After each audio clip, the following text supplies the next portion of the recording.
The summer after high school graduation was supposed to be one of the best times of my life. Four of us, Melissa, Ryan, and Jason had promised each other that before college and jobs pulled us in different directions, we'd take one trip. Together. Melissa owned a Jeep Wrangler, the kind of car that looked like it belonged on rugged back roads, and she suggested we drive up into the high plains of Wyoming to do a bit of hiking, drink some beers, and feel that dizzying kind of freedom you only get when you're 18 and the whole world still feels wide open. The drive itself felt like an adventure. Miles of open highways stretched endlessly before us, the radio blasting. The Jeep's top rolled down to let the wind whip through our hair. Wyoming felt wild and untouched, massive skies, jagged mountain ridges, endless stretches of nothing. We reached a dirt road leading toward a trailhead that Melissa had read about online. It wasn't a marked tourist spot, which we thought was a good thing at the time.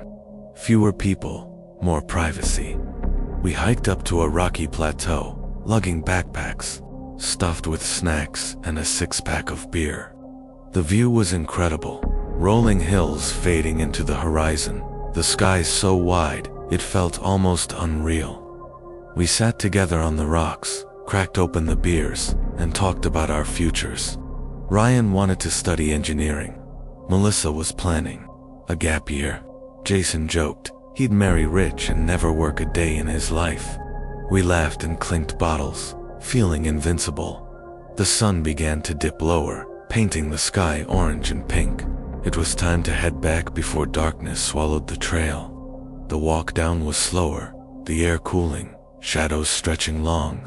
We were still giddy with adrenaline and laughter as we approached the parking spot, but our laughter died the instant. Melissa froze, pointing toward her Jeep.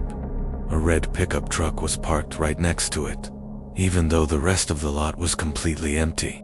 A man in his 40s, scruffy, unshaven, in a grease-stained jacket was bent over, peering into Melissa's Jeep window. His posture was wrong, tense, like he had no business being there. "Hey," Melissa shouted, her voice sharp and angry. The man's head jerked up. For a second, our eyes locked. His expression was not that of a startled passerby. It was something colder, more calculating. Slowly, he straightened and turned toward us. In his right hand, I saw the metallic glint of a weapon. My stomach dropped. "Don't move," the man barked, his voice hoarse.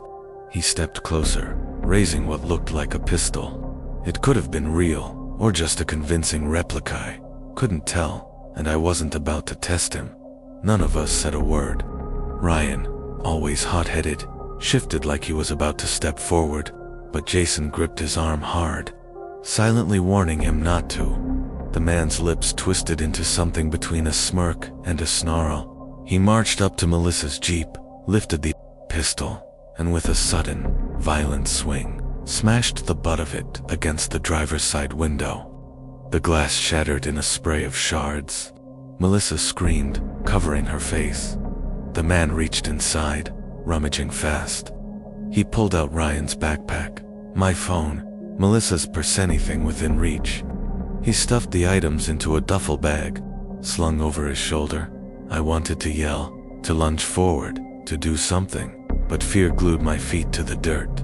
When he seemed satisfied, the man glanced at us again, eyes gleaming with something cruel. Then he drew a hunting knife from his belt, crouched by the Jeep, and plunged it deep into one of the front tires. The hiss of escaping air filled the silence.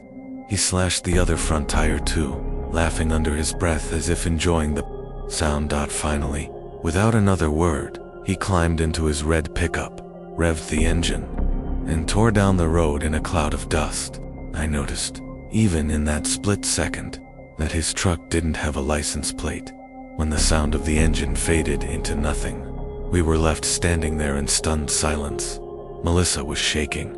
Jason muttered curses under his breath. Ryan kicked at the ground, furious but powerless. Our belongings were gone. Our car had 2 ruined tires, and the vast Wyoming landscape, once so beautiful, suddenly felt menacing, an empty wilderness, where no one could hear us if something worse had happened. It took us nearly an hour to calm Melissa enough to focus. Thankfully, the Jeep had a spare tire and tools in the back. We managed to change one of the flats, though our hands trembled the whole time. The second ruined tire forced us to creep slowly back down the dirt road until we finally reached a small town with a mechanic. That night, we filed a report with the local police. The officer who took our statement seemed sympathetic, but not surprised. "No plate, no witnesses, no cameras out there," he said with a shrug. "We'll keep it on file." I realized then that no one was going to find that man for months. Afterward, the four of us avoided any kind of remote adventure. Every time we saw a red pickup on the highway, Melissa would go pale, her knuckles tightening on the steering wheel. I couldn't close my eyes at night without seeing that man's cold stare, hearing the glass shatter, or the hiss of the tire deflating. We thought the wilderness meant freedom, escape, beauty, but I learned that day that remote places can also mean vulnerability. There's no safety net when you're miles away from help. That summer trip was supposed to be the beginning of adulthood, a memory to look back on fondly. Instead, it became a story I still can't tell without feeling the chill of fear crawl up my spine.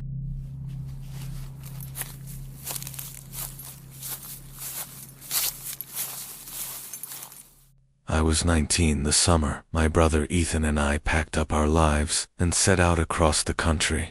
Our parents had just bought a house in New Jersey, and Ethan, 3 years older than me, had been tasked with helping move some things from California. He asked me to ride shotgun, partly for company, partly because he knew I could keep him awake during the long, punishing hours behind the wheel. We rented a U-Haul truck, one of those rattling, white beasts that looks like it belongs to a moving company more than a family. The thing was bulky, slow, and loud, but to us, it meant adventure. Instead of taking the fastest route north, Ethan convinced me to dip south, through the deserts of Arizona and New Mexico. "It'll be scenic," he said. "We'll see more of the country before we're stuck on the East Coast forever." At first, he was right. We passed red rock formations, endless stretches of desert, skies that burned orange at dusk. It felt like driving through an old Western movie. But then, somewhere deep in New Mexico, the fuel gauge slipped dangerously close. "Too empty." "Shit," Ethan muttered. "I thought the next gas station was closer." We didn't have a choice. The next town that appeared was too small. A scattering of low buildings sat beneath the oppressive desert sun. The streets were almost empty, eerily quiet, as though time had forgotten the place. The gas station was a squat, faded structure, with flickering lights above the pumps. Ethan pulled in, and as soon as I stepped out of the truck, I felt it, the weight of eyes. People across the street, loitering near a diner, turned their heads and stared. Someone leaned against a pickup, chewing something unblinking. Another figure watched from a window, the curtain twitching back into place as soon as I looked. It wasn't the casual curiosity of locals spotting out-of-towners. No, this felt different, like we'd crossed into somewhere we weren't meant to be. Ethan brushed it off, heading inside to pay. I stood by the truck, trying not to meet anyone's eyes, but every nerve in my body screamed that something was off. Inside, Ethan asked the attendant about the best way back to the interstate. The man behind the counter was gaunt, with sunken cheeks and a thin smile that didn't reach his eyes. He spoke slowly, deliberately, as if weighing every word. "You'll want to go west, 17 miles, he said. "There's a turnoff. Take the dirt road. That'll get you back to the highway. 17 miles west, a dirt road, away from the main stretch." When Ethan came back to the truck and told me, I felt my stomach knot. "That doesn't make sense," I said. "We passed the highway exit before we got here. Why would we go backward?" Ethan frowned. "Maybe the GPS is glitching.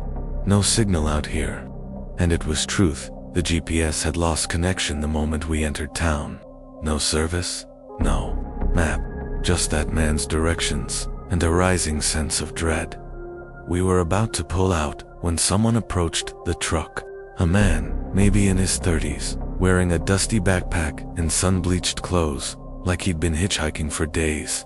He leaned casually against the passenger side, lowering his voice. "Don't take the road he told you about," he said, eyes darting toward the station attendant. "Keep driving east, 5 miles. You'll see a sign for the interstate on-ramp. Don't stop, don't look back."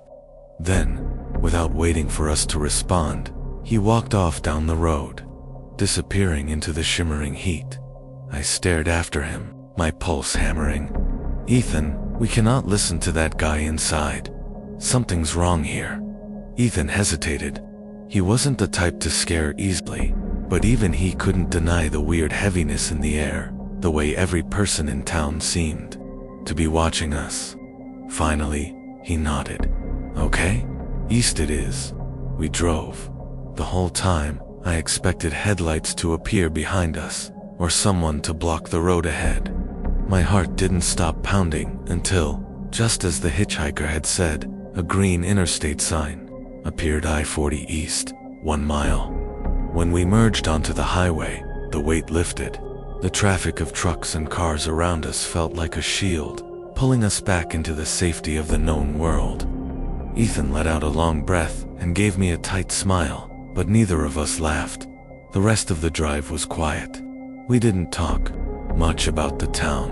What was there to say? That the gas station attendant had intentionally tried to misdirect us. That the staring locals were in on something. That the man with the backpack had just saved us from. What exactly? We'll never know. But I still think about it. About what could have happened if we had gone 17 miles west, down a dirt road away from the interstate, with no cell service, no witnesses. Would anyone have ever known what became of us?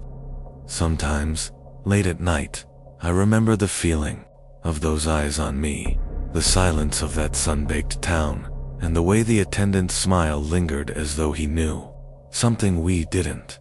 I remind myself that the world is full of places not meant for outsiders, places that don't want to be found. And sometimes the only reason you make it out alive is because a stranger decides to intervene.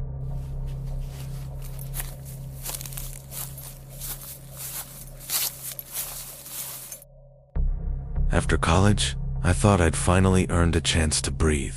4 years of classes, exams, and sleepless nights had left me drained, and all I wanted was a break. My girlfriend Lena, whose father was Croatian and mother Brazilian, suggested we take a budget trip through Europe before starting our new jobs. She had always dreamed of visiting Rijeka, a port city in Croatia, where some of her father's family had once lived. It sounded perfect, cheap, scenic, and meaningful. I agreed without hesitation. When we arrived in Rijeka, I was charmed by its modest beauty. It wasn't the bustling tourist hub that cities like Dubrovnik or Split had become. Instead, Rijeka felt quieter, a little rough around the edges, but authentic. Narrow cobblestone streets twisted between old buildings. Sea air rolled inland, and the locals spoke a language that Lena could half understand. We rented a small Airbnb, a plain apartment with creaky floors and an ocean view if you leaned out the window just far enough. It was perfect for 2 broke graduates. We spent our days wandering through the markets, dipping our feet into the Adriatic, and pretending to be carefree. One night, Lena suggested we eat at a real local spot she had read about online. It wasn't in the center of town, but down a quieter stretch of streets where the lights seemed fewer and farther apart. When we found the restaurant, I hesitated. It looked shabby, with peeling paint and dim lighting. A crooked sign above the door swung slightly in the evening breeze. Inside, though, it was warm wooden tables, low music, the smell of grilled meat hanging in the air.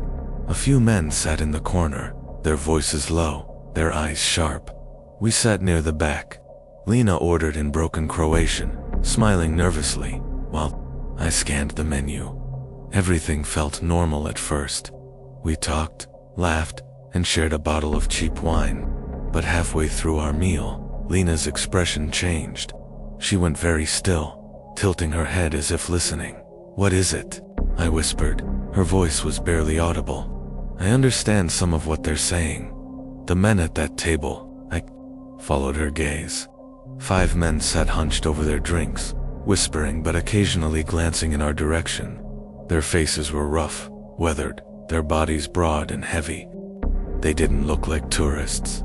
Lena's hand tightened around mine. "They're talking about us, about following us when we leave. One of them said something about taking the dark-haired girl. That's me." Her words drained the blood from my face. I wanted to believe she misheard, but the fear in her eyes told me otherwise. Without finishing our food, I pulled out some cash and left it on the table. "We need to go. Now." We stood quickly, trying not to look panicked, but the scrape of chairs behind us told me they had noticed. I didn't dare look back. Out the door, into the narrow street, our footsteps echoing. Then came the sound I dreaded. More footsteps, heavy and fast. "Run," I hissed. We sprinted through the cobblestone alleys, twisting left and right, hoping to lose them. The streets were nearly empty, only a few scattered lights flickering against the old stone walls. Shadows seemed to stretch and twist, and every turn felt like it led deeper into a maze. Lena's breath was ragged beside me, her hand clammy in mine. Behind us, the men shouted, their voices carrying, their boots slamming against the stones. They were chasing us. We turned a corner sharply and stumbled into a wider street where, thank God, a crowd had gathered around a small plaza. Music played from a cafe, and people laughed and chatted. The sound of our pursuers grew fainter. When I looked back, the men had stopped at the edge of the shadows. They stood there watching, their silhouettes dark and still, before finally turning and disappearing into the narrow alleys again. We didn't stop moving until we ducked into a crowded cafe. Lena trembled, clutching my arms so tightly it hurt. I kept glancing at the door, half expecting them to come back. An older man sitting nearby must have noticed our fear. He leaned over gently and asked, in English, if we were okay. I hesitated, then told him everything. His face grew grave. "You were lucky," he said. "That place you went to is known. The men there, they are not just locals. They belong to organized groups. Dangerous men. They look for tourists, for easy targets." He shook his head. "You must not go to places like that. Always stay where there are many people." His words landed like cold stone in my stomach. I had thought we were just unlucky, in the wrong place at the wrong time. But this was something worse, a deliberate trap, a place where outsiders could disappear. We left the cafe with his warning ringing in our ears. Back at the Airbnb, we locked the door and sat in silence, still shaking. Neither of us slept much that night. Every sound from the street made us jump. Every laugh or footstep outside felt like it could be them. By morning, we had made our decision. The vacation was over. We booked an early train out of Rijeka, cutting our trip short. Lena cried quietly as we packed, her dream of reconnecting with her heritage shattered by one terrifying night. That was years ago, but the memory hasn't faded. When people talk about Croatia, they describe its beaches, its history, its beauty. I think about the dim restaurant, the murmured conversation, the way 5 men stood up when we did. Travel is supposed to be about wonder, about expanding your world, but it can also strip you bare, show you just how vulnerable you really are when you're far from home. For us, Rijeka was supposed to be a piece of Lena's past. Instead, it became a warning etched into both our memories, in unfamiliar places. Danger can wear the face of hospitality until the moment you realize it's already too late.